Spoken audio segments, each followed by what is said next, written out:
नमस्कार, स्वागत है आपका आवाज समाचार में। मैं हूं आपके साथ दीपाली नंदा। चलिए बुलेटिन की शुरुआत करते हैं इस वक्त की बड़ी हेडलाइंस के साथ। ये मोदी गारंटी है, तीसरे कार्यकाल का आशीर्वाद दे दीजिए। हम तीसरे नंबर की आर्थिक ताकत दुनिया की बनकर रहे हैं। भारत को दुनिया की तीसरी सबसे बड़ी इकॉनमी बनाना मोदी की गारंटी। राइजिंग भारत समिट में बोले अमित शाह, एनडीए करेगा 400 पार, लेकिन इलेक्टोरल बॉन्ड खत्म होने से ब्लैक मनी बढ़ने का खतरा। अब हम भारत में इनोवेशन और स्टार्टअप कल्चर का ट्रेंड लगातार बढ़ता हुआ देख रहे हैं। स्टार्टअप्स को पीएम मोदी ने दिया विकसित भारत का मंत्र। कहा भारत दुनिया का तीसरा सबसे बड़ा स्टार्टअप इकोसिस्टम। कहा भारत आज सबके लिए उम्मीद। राहुल पर भी साधा निशाना।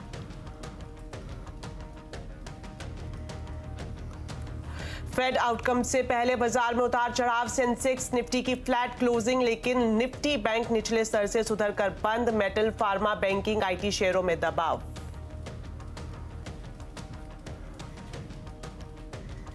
ऑटो शेयरों में आज जोरदार रफ्तार। 12,000 के पार निकलकर नए शिखर पर पहुंचा मारुति। यूबीएस के अपग्रेड के बाद आयशर मोटर भी 4% ऊपर, लक्ष्य बढ़ाकर 4300 से 5,000 किया। तमिलनाडु में महिला वोटर्स पर डीएमके का फोकस। घोषणा पत्र में 1,000 रुपए देने, नीट हटाने और ब्याज मुक्त कर्ज पर बड़े ऐलान। सीए लागू नहीं करने, लेकिन श्रीलंका से आए तमिलों को नागरिकता देने का भी वादा। लखनऊ के होली बाजार में मोदी योगी का खुमार। भगवा रंग की डिमांड हाई। दिल्ली के सदर बाजार और अहमदाबाद में रंगों वाला सिलेंडर छाया।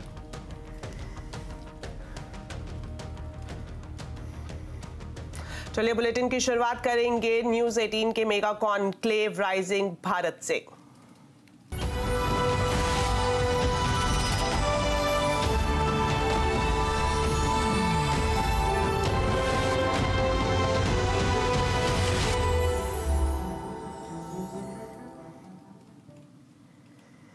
भारत को दुनिया की तीसरी सबसे बड़ी इकॉनमी बनाना पीएम मोदी की गारंटी है और उनके तीसरे टर्म में ऐसा होगा। न्यूज 18 नेटवर्क के राइजिंग भारत समिट में आज गृह मंत्री अमित शाह ने ये बातें कही हैं। नेटवर्क 18 के group editor in chief Rahul Joshi के साथ खास बातचीत में उन्होंने दावा किया कि लोकसभा चुनाव में बीजेपी 370 और एनडीए 400 से ज्यादा सीटें जीतेगी। उन्होंने कहा कि 10 साल में भारत की तस्वीर बदली है।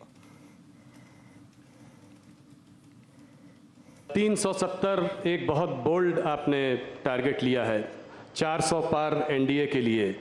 तो इस बार वेव इलेक्शन देखते हैं आप, इसको क्या कारण है कि आपको एक कॉन्फिडेंस है कि 370 सीटें मिलेंगी बीजेपी को? देखिए, ये 10 साल है 2014 से 24 के। आज़ादी के बाद के 75 साल में जब भी देश का इतिहास लिखा जाएगा, मोदी जी के शासन के 10 साल स्वर्णिम अक्षरों से अंकित होने वाले हैं। ये 10 साल में भारत की जनता अनुभव कर रही है, एक देश की नई पहचान समग्र विश्व के सामने खड़ी हुई। देश का हर नागरिक सम्मान के साथ कहता है कि हाँ, मैं भारतीय हूं। ये 10 साल के अंदर ही देश जिसकी बड़े समय से राह देखता था कि भारत अपने अर्थतंत्र को दुनिया की तालिका में बहुत आगे पहुंचा है। अटल जी 11वें नंबर पर छोड़कर गए थे। अर्थशास्त्री मनमोहन सिंह जी ने 10 साल में 11वें का 11वां मेंटेन किया और मोदी जी ने 10 साल में 11वें नंबर से 5वें नंबर पर पहुंचा है। और मैं आज आपके कार्यक्रम के माध्यम से देश की जनता को कहने आया हूं, ये मोदी गारंटी है, तीसरे कार्यकाल का आशीर्वाद दे दीजिए। हम तीसरे नंबर की आर्थिक ताकत दुनिया की बनकर रहे हैं। आप जो कहते हो कि लक्ष्य क्या है, लक्ष्य 400 पार का है। कमल के निशान पर हम 370 से ज्यादा सीटें जीतेंगे और ये लक्ष्य सिद्ध इसलिए होगा कि भारत की जनता की आशा, आकांक्षा और सपनों को पहली बार कोई प्रधानमंत्री फ्रंट पर से लीड कर कर, गरीब के साथ खड़ा रहकर, युवा के कंधे पर हाथ रखकर, गरीब बहन का भाई बनकर आज इनके स्वप्नों को पूरा करा है। मुझे पूरा विश्वास है कि मोदी जी के नेतृत्व में भारतीय जनता पार्टी 370 पार करेगी, एनडीए 400 पार करेगी और फिर एक बार मोदी सरकार बनेगी। राइजिंग भारत के मंच से गृह मंत्री अमित शाह ने इलेक्टोरल बॉन्ड को लेकर कांग्रेस पर जमकर निशाना साधा। उन्होंने कहा कि बॉन्ड से जुड़ी पूरी जानकारी सामने आने पर विपक्ष मुंह नहीं दिखा पाएगा। सबसे पहले जो मुद्दा इस चुनाव के पहले जो गर्म हो गया है वो है इलेक्टोरल बॉन्ड्स का मुद्दा। तो इलेक्टोरल बॉन्ड्स के बारे में मैं ये पहले आपसे जानना चाहता हूँ कि आपकी क्या प्रतिक्रिया है। आपको क्या लगता है कि इससे ब्लैक मनी वापस आएगा? जो कॉन्फिडेंशियल नाम थे लोगों के, जिस वजह से लोगों ने इलेक्टोरल बॉन्ड्स खरीदे, वो आज जो है सब सामने आ गए हैं। तो क्या ये उचित है और आप इसके बारे में आगे क्या सोचते हैं? देखिए, भारत की सुप्रीम कोर्ट जो भी फैसला सुनाती है, देश के सभी नागरिक इससे बंधे हुए हैं। हम एक संवैधानिक व्यवस्था में रहे। मैं सुप्रीम कोर्ट के फैसले का सम्मान करता हूं, मगर मेरा व्यक्तिगत मत जरूर देना चाहता हूं कि बॉन्ड से काला धन समाप्त होने के कगार पर था और इस फैसले से चुनावी व्यवस्था में फिर से काले धन का दबदबा बनेगा। इसीलिए राहुल जी के नेतृत्व में पूरा इंडिया अलायंस बॉन्ड के खिलाफ था और वो चाहते थे कि पहले की तरह जो कट मनी आता था वो कट मनी फिर से एक बार राजनीति पर हावी हो। पहले क्या होता था, चंदा कैश में आता था और चंदा कैश में आता था तो क्या होता था, कोई व्यक्ति मानो 1500 रुपया चंदा जमा कराता था, 100 रुपया वो पार्टी में जमा कराते थे, 1400 रुपया अपने घर ले जाते थे और स्विस बैंक के अंदर या कहीं और जहाँ टैक्स डिस्क्लोज नहीं होता है, चंदे डिस्क्लोज नहीं होते हैं, धन डिस्क्लोज नहीं होता है, ऐसे देश में ले जाते थे। बॉन्ड आने से ये पूरा पैसा चेक के माध्यम से पार्टी के अकाउंट में जमा होता था। ये पूरी जो जमात है राहुल जी के नेतृत्व में, वो पुरानी चीजों की आदी है। उनको यही चाहिए कि पार्टी को चंदा मिले न मिले, चुनाव के लिए खर्च हो न हो, अपनी पीढ़ियां बहुत अच्छे तरीके से जी पाएं। और इस चीज को मोदी जी ने बॉन्ड लाकर इस पर कुठाराघात किया था। राहुल जी इसको हफ्ता वसूली कहते हैं, खुद भी 1400 करोड़ उनको मिला उनकी पार्टी। ठीक है, तो फिर उन्होंने 1600 करोड़ का हफ्ता क्यों वसूला, वो उसका हिसाब देना चाहिए। 1600 करोड़ उनको भी मिला है, हमें 6000 करोड़ मिला है, तो सामने सारे इंडिया अलायंस घमंडिया गठबंधन को भी 6000 करोड़ मिला है, एक पैसा कम नहीं मिला है। राहुल जी ने सबसे पहले वो चंदा कहां से वसूल लाए, हफ्ता कहां से वसूला है, इसका हिसाब। हम तो कहते हैं इसमें एक पैसा हफ्ता नहीं है, ये शुद्ध रूप से पारदर्शी तरीके से लाया गया चंदा है। मगर वो खुद स्वीकार कर रहे हैं बॉन्ड की व्यवस्था हफ्ता वसूली है, तो उन्होंने 6000 करोड़ का हिसाब देना चाहिए कि तृणमूल कांग्रेस कहां से लाई, वो कहां से लाए हैं, एनसीपी कहां से लाई है। अमित जी, कुछ पार्टीज ने अपनी जो है लिस्ट ऑफ डोनर्स को घोषित किया है, क्या आप कोई भारतीय जनता पार्टी भी ऐसा करेगी? भाई क्या घोषित करे हो, कल सारा घोषित हो जाने वाला है। मैं आपको बताने वाला हूं, बताने जा रहा हूं, घोषित कल होगा। ये मुंह नहीं दिखा पाएंगे, इंडिया अलायंस मुंह नहीं दिखा पाएगा। न्यूज 18 नेटवर्क के राइजिंग भारत समिट में विदेश मंत्री एस जयशंकर ने भी शिरकत की। जयशंकर ने विदेश नीति और सीए से लेकर पीएम मोदी के दक्षिण दौरों पर भी बातचीत की। उन्होंने कहा कि दक्षिण के राज्यों में पीएम मोदी के दौरों को बढ़िया रिस्पांस मिला है। जयशंकर को लगता है कि दक्षिण के राज्यों में राजनीतिक राय बदल रही है। So tell us, why is the Prime Minister spending so much time in southern India? Every day, every other day, he's in South India. In the last elections, in the last Lok Sabha elections, out of 129 seats in the 5 states in southern India, the BJP won just 29. A bulk of it came from Karnataka. Why do you in the BJP believe this time the south will be your new frontier and you'll be able to conquer the new frontier? Well, you know, if I applied that logic, I could apply it to the rest of the country. There was a time, there are many states where there were no BJP MPs. So, in a way, every state, I mean, for a party like BJP, was a new frontier at some point. Why today, I mean, I don't know how many of you saw the pictures of the Prime Minister's, road shows in Coimbatore and Palagat, etc. Look at the response that he's getting. So my sense is, ultimately the results will tell. But as someone who's been traveling a fair amount, certainly to Kerala, Karnataka is a different case. There's already a strong history with BJP out there. My sense is, political opinion in those states is changing. आपको बता दें, लोकसभा चुनाव से पहले news 18 network के rising Bharat summit में आज प्रधानमंत्री नरेंद्र मोदी शिरकत करेंगे। देखिए राइजिंग भारत समिट आज रात 8 बजे।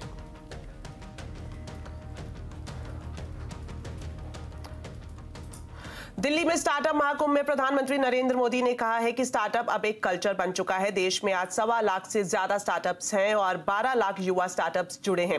पीएम ने कहा कि हमारा स्टार्टअप इकोसिस्टम सिर्फ बड़े शहरों तक ही सीमित नहीं है, ये 600 जिलों तक पहुंच गया है। हमारे स्टार्टअप स्पेस शटल लॉन्च कर रहे हैं और भारत दुनिया का तीसरा सबसे बड़ा स्टार्टअप इकोसिस्टम बन गया है।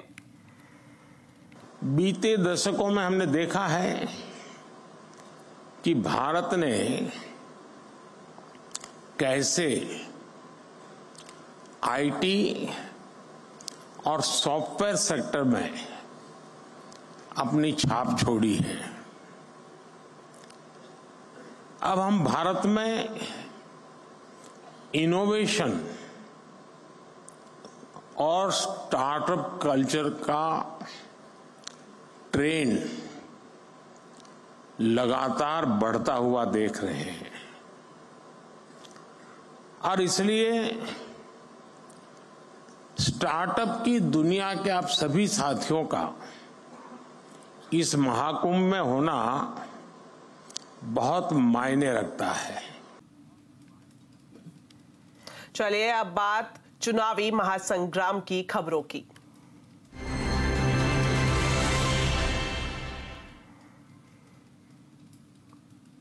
बिहार के पूर्व सांसद और जन अधिकार पार्टी के नेता राजेश रंजन उर्फ पप्पू यादव आज कांग्रेस में शामिल हो गए हैं। पप्पू यादव की पत्नी रंजित रंजन पहले से ही कांग्रेस में हैं और छत्तीसगढ़ से राज्यसभा सांसद भी हैं।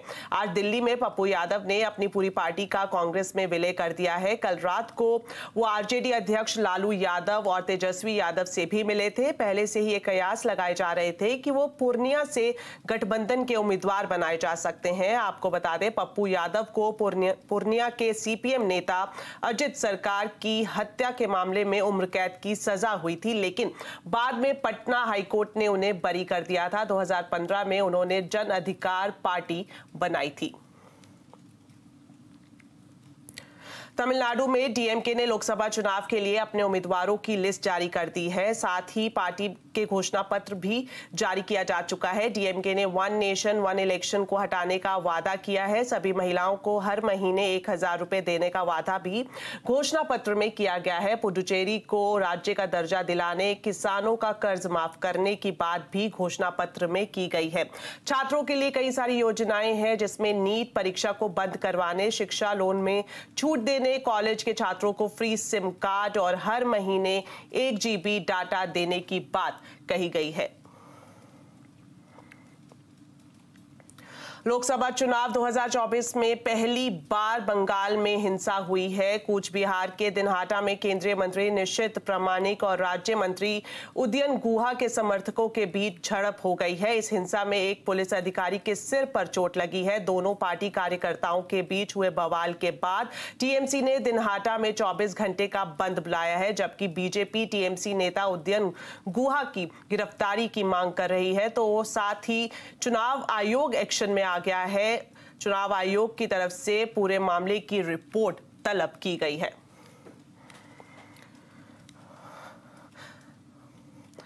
चलिए अब बात करते हैं बाजार की। फेड आउटकम से पहले बाजार के लिए उतार चढ़ाव भरा दिन रहा। सेंसेक्स निफ्टी की फ्लैट क्लोजिंग रही। सेंसेक्स 90 पॉइंट चढ़कर 72,102 और निफ्टी 22 पॉइंट चढ़कर 21,839 पर बंद हुआ। वहीं निफ्टी बैंक निचले स्तर से सुधरकर बंद हुआ। मॉनसून बाजार के लिए खास ट्रिगर हो सकता है, ये कहना है इन्वेस्को म्यूचुअल फंड के CIO ताहिर बादशाह का। ताहिर बादशाह के मुताबिक मिड कैप स्मॉल कैप के वैल्यूएशन बहुत महंगे हो गए थे और अभी बाजार में 8 से 10% का करेक्शन आ चुका है। कुछ समय से हम देख रहे थे कि मार्केट का एक वन वे तरीके का मूव था एंड उससे लगते हुए मतलब वैल्यूएशन में कुछ हद तक थोड़ी ज्यादा वैल्यूएशन आगे निकल चुके थे। तो करेक्शन का एक्सपेक्टेशन हालांकि मतलब it was there for quite some time. तो एक लेवल पे मतलब बहुत ज्यादा सरप्राइज एलिमेंट यहाँ पे नहीं है। मतलब मुझे लगता है कि फिर भी ओवरऑल देखिए जो फंडामेंटल प्रोपोजिशन है which is basically with regard to the overall domestic economic का जो ग्रोथ है और प्लस जो ड्राइविंग इंपॉर्टेंट ड्राइवर्स है इकोनॉमी के, वो अभी भी हमारे हिसाब से इंटैक्ट है। मतलब एज ऑफ नाउ टेक्निकली शायद मार्केट थोड़ा आगे निकल चुका था कंपेयर टू द फंडामेंटल्स। तो उस तरीके से हम देखें तो एक करेक्शन की उम्मीद बनी हुई थी एंड वो शायद हमने देख भी ली है। मतलब we have seen almost an 8-10% correction particularly in the broader market. Auto sector तूफानी रफ्तार में है। मारुति नए शिखर से बातें कर रहा है तो आयशर मोटर्स भी टॉप स्पीड में है। ब्रोकरेज हाउस भी सेक्टर पर बुलिश नजर आ रहे हैं। ब्रोकरेज हाउस CLSA के मुताबिक मांग बढ़ने से मारुति टाटा मोटर्स को सबसे ज्यादा फायदा होने की उम्मीद है। डिटेल्स लेते हैं सुमित मेहरोत्रा से। तो सुमित बताएं क्या है पूरी खबर। तो मारुति के स्टॉक में आज एक बढ़िया तेजी भी बनते हुए दिखाई पड़ी। नए रिकॉर्ड स्तरों पर मारुति का स्टॉक पहुंचा करीब 12,000 के पार, 4.25 लाख करोड़ की मार्केट कैप। और देश में जिस तरह की एक अच्छी तेजी आई है तो एक रिपोर्ट CLSA की तरफ से आते हुए दिखाई पड़ी है जिनका यह कहना है कि CNG गाड़ियों की एक अच्छी डिमांड देखने को मिल रही है और उसका एक बड़ा बेनिफिशियरी जो रहेगा वो इधर टाटा मोटर्स रहेगा या मारुति को सबसे ज़्यादा फायदा होता हुआ दिखाई पड़ेगा, क्योंकि इनका एक बहुत बड़ा प्रोडक्ट प्रोफाइल है स्पेस को लेकर। कंपनियों की जो CNG की मार्केट शेयर है वो भी बढ़ने की उम्मीद है और जो अभी का मार्केट शेयर है FY 24 का, वहाँ पर करीब 15% के आसपास का नंबर है, लेकिन ये FY 30 तक आते आते 22% के आसपास का मार्केट शेयर अचीव हो सकता है। और अगर ऐसा होता है तो जो लो कॉस्ट की CNG व्हीकल बनाने वाली कंपनियां जैसे कि मारुति, उनको एक बढ़िया फायदा आता हुआ दिखाई पड़ सकता है। और नए CNG वेरिएंट लॉन्च करने का भी कंपनियों काफी हद तक सपोर्ट है। तो ओवरऑल एक अच्छी ग्रोथ डिमांड, एक अच्छा आउटलुक बन रहा है और वो आउटलुक CNG स्पेस को लेकर बन रहा है जिसमें मारुति और टाटा मोटर्स सबसे बड़े बेनिफिशियरी के तौर पर देखे जा रहे हैं। वहीं मारुति सुजुकी के मार्केटिंग एंड सेल्स के senior executive officer Shashank Srivastava का कहना है कि CNG गाड़ियों की डिमांड लगातार बढ़ रही है और मारुति 26% CNG गाड़ियां बेचती है। CNG का अगर इंडस्ट्री में टोटल पेनिट्रेशन देखा जाए तो लगभग 15% है और डीजल का जो पेनिट्रेशन है वो लगभग 18% है और EVs का 2.1% है, हाइब्रिड का 2.1% है और बाकी गैसोलीन है। लेकिन अगर आप मारुति सुजुकी के नजरिए से देखें तो मारुति सुजुकी की जो फरोख्त है, जो टोटल सेल है, उसमें करीब 26% गाड़ियां जो हैं CNG होती हैं। इस साल ये इम्कान है कि जो रवा माली साल है 23-24, उसमें मारुति सुजुकी लगभग 4.25 लाख गाड़ियां CNG की बेचेगी और अगले साल ये इसमें और ग्रोथ करके लगभग 6 लाख के करीब गाड़ी फरोख्त होगी अगले माली साल 24-25। चलिए बुलेटिन में फिलहाल वक्त हो गया है एक छोटे से ब्रेक का, लेकिन ब्रेक के बाद आपको दिखाएंगे होली के रंग। आप देखते रहिए आवाज समाचार। ब्रेक के बाद आपका स्वागत है और अब बुलेटिन में बात करेंगे होली के रंगों की। होली का त्योहार अब कुछ ही दिन दूर है और दिल्ली के सदर बाजार में होली का रंग चढ़ना शुरू हो गया है। इस बार बाजार में ऑर्गेनिक रंगों की खूब डिमांड है। बच्चों के लिए अलग अलग कार्टून कैरेक्टर सजी इलेक्ट्रिक वाटर गन की धूम है, जिसका मैंने जायजा लिया है, देखिए। तो बाजारों में होली की रौनक है और इस वक्त मैं मौजूद हूँ दिल्ली के सदर बाजार में और आप यहाँ पर देख सकते हैं होली की दुकानें सज चुकी हैं और दुकानें सज चुकी हैं, साथ ही साथ ग्राहक भी यहाँ पर आ रहे हैं होली से जुड़ी खरीदारी करने के लिए, क्योंकि होली का जिक्र है, रंगों का त्योहार है। तो यहाँ पर इस बार बाजार में किस तरह के रंग सबसे ज्यादा डिमांड में है तो मैं आपको बताऊँ। यहाँ पर आप देख सकते हैं जो ऑर्गेनिक कलर्स हैं उनकी डिमांड यहाँ पर अच्छी खासी है। अलग अलग कंपनीज की तरफ से ऑर्गेनिक गुलाल अब बाजारों में दिखाई दे रहे हैं और ये इस तरह के कलर्स होते हैं जिससे आपकी स्किन को कोई नुकसान नहीं होता है। वहीं अगर बच्चों की बात करें तो बच्चों के लिए खास इस तरह की इलेक्ट्रॉनिक पिचकारियां इस बार बाजार में काफी डिमांड में है। अलग अलग कार्टून कैरेक्टर्स में जो वाटर गन है आप देख सकते हैं, पूरी तरह से इलेक्ट्रिक है, वो भी यहाँ पर मौजूद है। और डिजाइन की बात करें तो बच्चों के जो काफी पसंदीदा कार्टून कैरेक्टर्स होते हैं, चाहे हम पेपा पिग की बात करें या फिर ऊपर आप देख सकते हैं जो यूनिकॉर्न गन्स हैं वो भी यहाँ पर काफी पसंद की जा रही हैं। इसके अलावा बलून्स आपको इस तरह के मिल जाएंगे जो काफी हर साल खरीदे जाते हैं और हर्बल कलर्स की भी यहाँ पर अच्छी खासी डिमांड दिखाई दे रही है। कुछ लोग यहाँ पर हैं। मैम, आपसे जानना चाहेंगे क्या कुछ खरीद रहे हैं आप होली के लिए, यहाँ से बताएं। बस घर के बच्चों के लिए पिचकारियाँ खरीद रहे हैं। हाँ, ओके मैम, अगर कलर्स की बात करें तो इस बार क्या आपकी प्रायोरिटी होगी कि ऑर्गेनिक कलर्स? हर्बल और ऑर्गेनिक। तो इस तरह के गुलाल है, इसकी शुरुआती रेंज की बात की जाए तो 150 से 200 के बीच में इसकी शुरुआती प्राइस है जो कि 1000 रुपए तक जाती है। इसके अलावा अगर आप इलेक्ट्रॉनिक गन्स की बात करेंगे तो ये भी 700 रुपए से शुरू होती है और इसकी रेंज भी ऊपर 1500 रुपए तक जाती है। एक और इंटरेस्टिंग, जो लोग काफी एग्रेसिवली होली मनाते हैं उनके लिए इस तरह के जो गन शॉट्स है, जो सिलेंडर शॉट्स है वो भी यहाँ पर है। आप इस तरह का जो सिलेंडर देख रहे हैं इसमें करीब 4-5 किलो तक गुलाल भरा जा सकता है और एक ही बारी में आप इसे 10 से 15 मीटर की विसिनिटी तक उड़ा सकते हैं। तो ओवरऑल आप देख सकते हैं कि इस बार अच्छी खरीदारी होली के मौके पर होती हुई दिखाई दे रही है। दीपाली नंदा, सदर बाजार, दिल्ली। चलिए दिल्ली के बाद अब आपको लेकर चलते हैं गुजरात, जहां पर वैदिक होली दहन का चलन काफी बढ़ता हुआ दिखाई दे रहा है। पर्यावरण की हिफाजत करने वाली इस इको फ्रेंडली होलिका पर देखिए केतन जोशी की ये खास रिपोर्ट।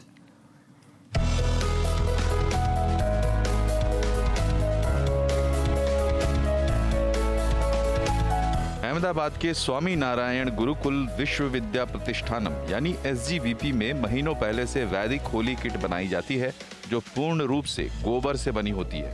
SGVP के किट में गोबर के स्टिक के अलावा घी, धान्य, श्रीफल, मटकी होती है। एक किट की कीमत 5500 से 6500 रुपए के बीच होती है और एक किट से 2 से 2.5 घंटे तक दहन होता है। SGVP के अलावा कुछ NGOs भी वैदिक किट बना रहे हैं।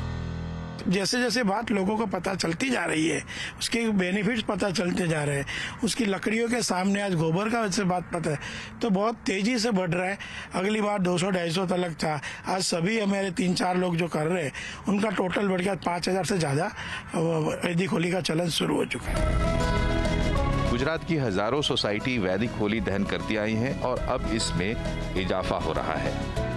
हम पहली बार इस सोसाइटी में फर्स्ट टाइम वैदिक होली का वो आयोजन कर रहे हैं और हमने इसके बारे में बहुत कुछ सुना है कि पर्यावरण को बहुत अच्छी तरह से वो होता है, कोई नुकसान नहीं होता है। जो गौ कास्ट होता है उससे ये होली प्रज्वलित होती है, तो इस हिसाब से जो हमें पेड़ को जो भी हमें बचा रहे हैं, पेड़ जितना कट रहा है उसके हिसाब से हमें इतनी उसकी सुरक्षा करनी चाहिए। और गौ कास्ट और उसमें औषधि भी होती है, तो उस औषधि का यदि हम प्रज्वलित करेंगे तो उसका जो इफेक्ट होगा पूरे एटमॉस्फेयर में जाएगा। त्योहारों को अगर परंपरा के साथ मनाया जाए तो न केवल संस्कृति की रक्षा होती है लेकिन साथ ही साथ हमारे पर्यावरण को भी बहुत बड़ा फायदा मिल सकता है। केतन जोशी, अहमदाबाद। आज वर्ल्ड हैप्पीनेस डे पर जानिए खुशियों का फॉर्मूला, कैसे अपने जीवन में खुशियों का खजाना ढूंढा जा सकता है। इसी पर आज कंज्यूमर अड्डा में करेंगे खास चर्चा शाम 5:57 पर। सदगुरु जग्गी वासुदेव की इमरजेंसी ब्रेन सर्जरी के बाद हालत स्थिर है। सदगुरु को बेहद ज्यादा सिर दर्द की शिकायत हुई थी, जिसके बाद डॉक्टर्स की सलाह पर उन्हें अस्पताल में भर्ती कराया गया था। जांच के बाद सदगुरु के ब्रेन में ब्लीडिंग का पता चला। दिल्ली के अपोलो हॉस्पिटल के डॉक्टर्स की टीम ने कुछ ही घंटों में उनकी इमरजेंसी ब्रेन सर्जरी की है। सर्जरी के बाद सदगुरु को वेंटिलेटर से हटा लिया गया है। अब सदगुरु की हालत स्थिर है।